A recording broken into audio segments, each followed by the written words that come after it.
A hobby design makes its way overseas, Hasbro details its future, and the hobby creates more augments for official products. I'm Grim. I'm Vile Mods. I'm Taffy. And I'm KT of Family Foam Sport. We are your hosts, all that and some more in episode 30 of the Foam News Collective. If you haven't already, be sure to like the video and subscribe to the channel. And now, on to the news. Back in February, Dean Takahashi of GamesBeat caught up with Hasbro's CEO, Chris Cox, at the gaming-focused DICE Summit convention.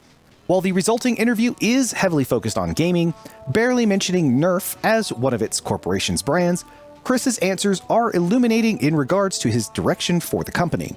After gushing up about the recent monetary and critical success of Dungeons & Dragons and Baldur's Gate 3, the CEO went on to say, quote, "Hasbro is known as a toy and game company.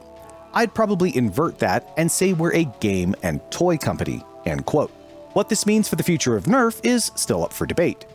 Optimistically, we could see more Nerf-branded video games, Nerf versions of in-game weapons and objects, and even the release of coveted blaster designs from previous titles that never made it into the real world. Pessimistically, perhaps we will see further cost-cutting and a return to the early days of Elite 2.0 or worse. Dean also asked Chris about the use of AI at Hasbro. Chris responded that Hasbro is pursuing R&D in the realm of AI and expressed concerns about using it in a way that is responsible to the wide age range their company serves.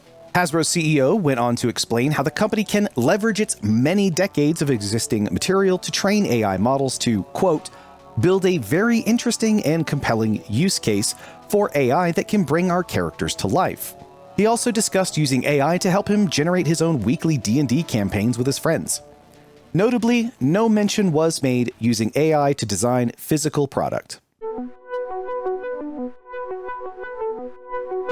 Following the trend of interesting products becoming more available to hobbyists is the Awaken. Originally released by 3D designer Shanye in 2021, Phantom Toys is now bringing the blaster overseas. The Awaken is a 3D printed break-action, single-shot hand cannon that takes Kirin shells. Functioning similar to a Sledgefire with an optional stock and firing at a solid 150 feet per second, the Awaken is a compelling blaster coming in at a retail price of $120 United States dollars. For more information, link in the description. DZP is now offering a new RGB Tracer BCAR over on Blast Pro Shop website. This fully machined little unit comes in either black or orange anodizing, with limited edition color options on the way, has 7 different color tracer modes, and can be charged with a Type-C USB cable. According to the listing, the BCAR is rated for blasters hitting between 130 and 180 FPS. Included with the $50 USD price tag are also step files of the shroud to allow you to print your own designs.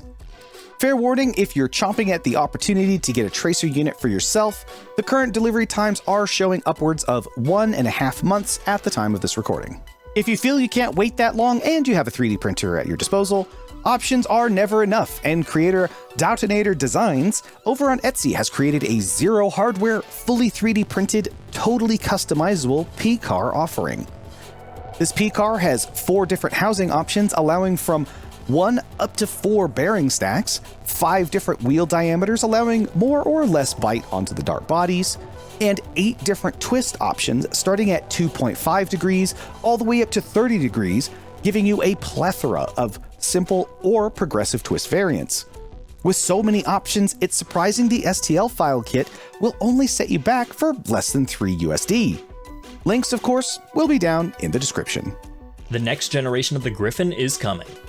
While the Protean, Flygonial's next design is still in beta, Silver Fox Industries' listing for it is public, giving us a glimpse at renders, options, and finalized pricing.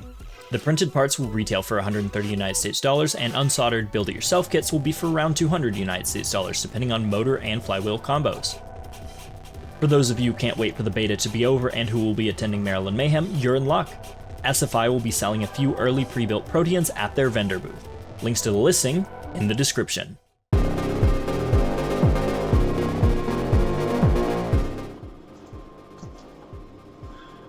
I have no idea where I am or how I got here.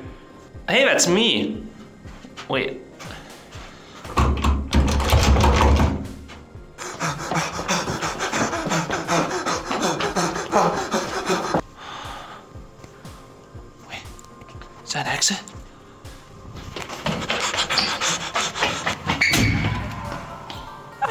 finally leave! Printables user IShootFoam has made a replacement muzzle for the Stryfe X. This new muzzle adds an in-strike barrel lug to Hasbro's Pro Flywheeler, a feature some hobbyists felt should have been included. Adding to their fleet of X-Shot micro reshells, 3D designer Domochevsky has made an addendum to his 7th variant. This rifle variant comes with files for both a barrel and stock in both long and short variants. For those of you who can't find a Dart Zone Solo locally, wait no longer. Out of Darts will now be carrying the Solo Pro on their web store. Retailing per usual for $17.99 United States dollars, the Solo Pro is available right now. This episode by Community Crosshairs are on Reddit user VariousGlass4650 and their integration build known as Dartcaster. Various Glass's build is rocking a very clean paint job and combining possibly one of the most unique blasters, a Dreadbolt, with an underslung longshot and Centurion parts. Making use of Nerf's largest crossbow is no easy feat, but this build is inspiring to me to dust off my own Dreadbolt and try my hand at making something from it. Well done. This episode, my crosshairs are dialed in on BlasterHub's coverage of the legal battle over gel ball that has been brewing between Hasbro and other manufacturers for some time. Buff Daddy has done a great job of gathering all the salient points, putting them into historical context, and providing important commentary. No matter how you feel about gel, this 2-part article is worth a read for the insight into the industry. Thank you for your continued vigilance, Buff Daddy. This episode I have my sights on the Conqueror V3 by Lawn 6 Board Lord. This unconventional build is a break-action Conquest Pro. Using a modified Slingfire stock, a Chronos for the break-action mech, and a fully functional Conquest Pro for the main blaster, all of this combines to make a fun, unique, and performant build. Great work. As an aside, your service to Super Earth is appreciated.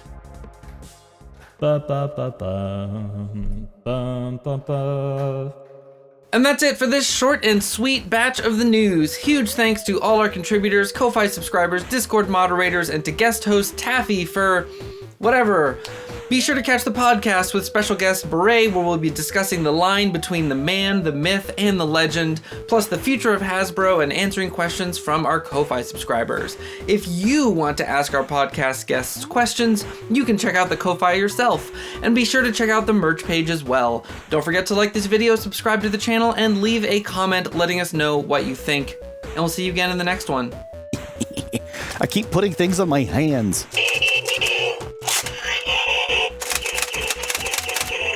All of this combines to make a unique, fun, and performant build.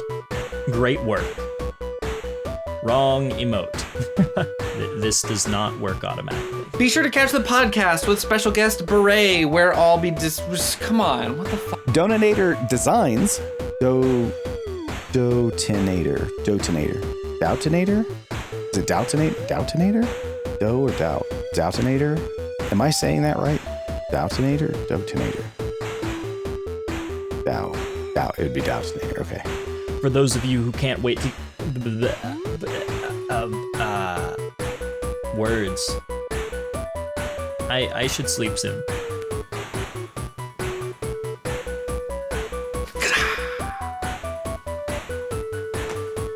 What's the Martin Mason from BattleBots?